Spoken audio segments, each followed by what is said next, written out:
orang-orang di dunia ini. Hal pertama setelah bangun tidur adalah berlutut. Baik bayi yang baru lahir, maupun kepala negara yang menguasai suatu wilayah. Semuanya harus berlutut demi bertahan hidup. Karena seluruh umat manusia berpindah ke tanah pilihan dewa. Setiap orang terikat dengan sebuah kuil Dao. Menyembah dewa akan mendapatkan perlindungan. Namun tidak setiap kuil memiliki dewa. Hanya orang yang dipilih dewa, yang kuilnya akan memunculkan patung dewa. Sisanya hanyalah gumpalan tanah kosong. Dan aku adalah orang yang ditinggalkan dewa.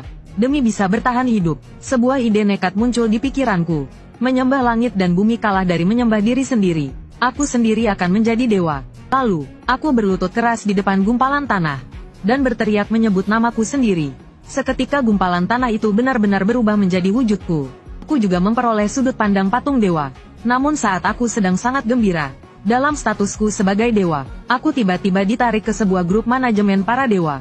Para dewa di dalamnya sedang mengobrol dengan sangat ramai, yang membuatku sangat terkejut. Isi obrolan mereka sangat membantuku. 1 jam lagi akan ada bahaya. Membakar dupa sangat penting di malam hari. Jadi sebelum malam tiba, aku harus keluar mencari dupa. Namun saat aku membuka pintu dan keluar, pemandangan di depan membuatku berkeringat dingin.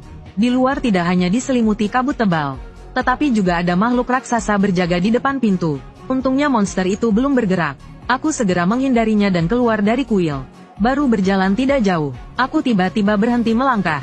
Aku terlalu terburu-buru sampai lupa keunggulanku. Mencari asal-asalan hanya seperti lalat tanpa kepala. Lebih baik melihat dulu di grup obrolan. Apakah ada informasi berguna? Manusia fana memang serakah dan takut mati. Ternyata masih ada setengah yang belum berani keluar menjelajah. Nanti kalau bertemu Ye Kui pasti langsung patuh. Tapi yang bernama Jin Tiao ini lumayan juga. Ye Kui berjaga di depan pintu.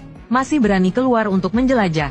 Namun di sekitar si sialan ini tidak ada dupa. Di depan sejauh 600 meter ada sebuah kuil kosong. Hanya saja tidak tahu apakah bocah ini berani terus maju. Melihat ini hatiku sangat gembira. Namun aku tidak langsung bergerak, melainkan melihat ke sekeliling. Setelah berpura-pura bergerak ke sana kemari, aku pura-pura memastikan arah lalu berjalan ke depan, agar para dewa tidak menyadari bahwa aku bisa melihat obrolan mereka. Aku harus berakting. Beberapa menit kemudian, aku tiba di depan pintu kuil kosong, menendang pintu hingga terbuka. Namun setelah mencari sekitar 10 menit, selain menemukan beberapa kayu, mie instan dan sebuah kapak, yang tersisa hanya satu mayat tanpa kepala di lantai.